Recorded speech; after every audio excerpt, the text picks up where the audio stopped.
बातमी नीट संदर्भात आहे। नीट घोटाळ्याचे धागेदोरे आता बीड पर्यंत पोहोचलेले आहेत। आणखी 2 शिक्षकांची संशयितांमध्ये नावे आल्याची माहिती सूत्रांनी दिली।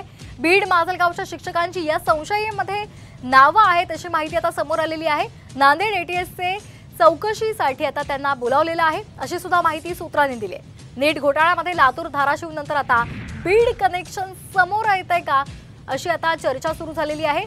हे दोघे सुद्धा लातूरच्या एका आरोपीचे सब एजंट म्हणून काम पाहत असल्याची माहिती सूत्रांनी दिली आहे। या संदर्भात अधिक माहिती घेऊयात आमचे प्रतिनिधी विनोद जिरे यांच्याकडून। विनोद, आता नीट घोटाळ्याचे धागेदोरे बीड पर्यंत पोहोचलेले आहेत का? अधिकचे अपडेट्स?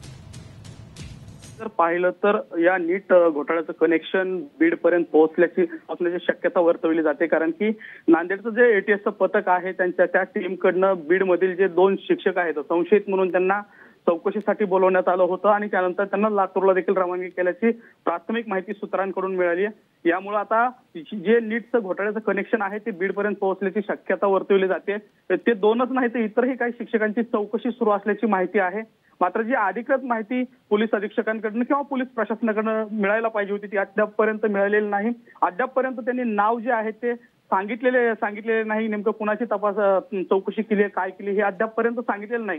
मात्र जी सूत्रांकडून माहिती मिळते ती 2 पेक्षा अधिक शिक्षकांची या ठिकाणी चौकशी करण्यात आल्याची देखील माहिती आहे।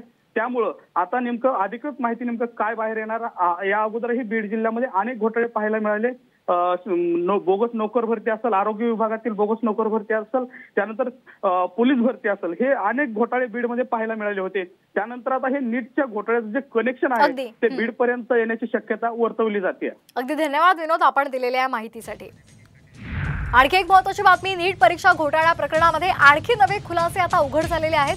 परीक्षेमध्ये गुण वाढवून देण्याच्या आमिषाला 14 जण बळी पडल्याचं समोर आलंय।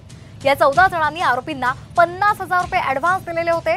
त्यांची यादीच आता पोलिसांच्या हाती लागली आहे। या 14 जणांपैकी 6 जणांची लातूर पोलिसांनी मंगळवारी चौकशी सुद्धा केली आहे। दरम्यान कोठडीमध्ये असलेले आरोपी जलील पठाण आणि संजय जाधवकडे 14 जणांनी प्रवेश पत्र आणि रोख रक्कम दिल्याचा जबाब काही जणांनी पोलीस चौकशीमध्ये नोंदवलेला आहे।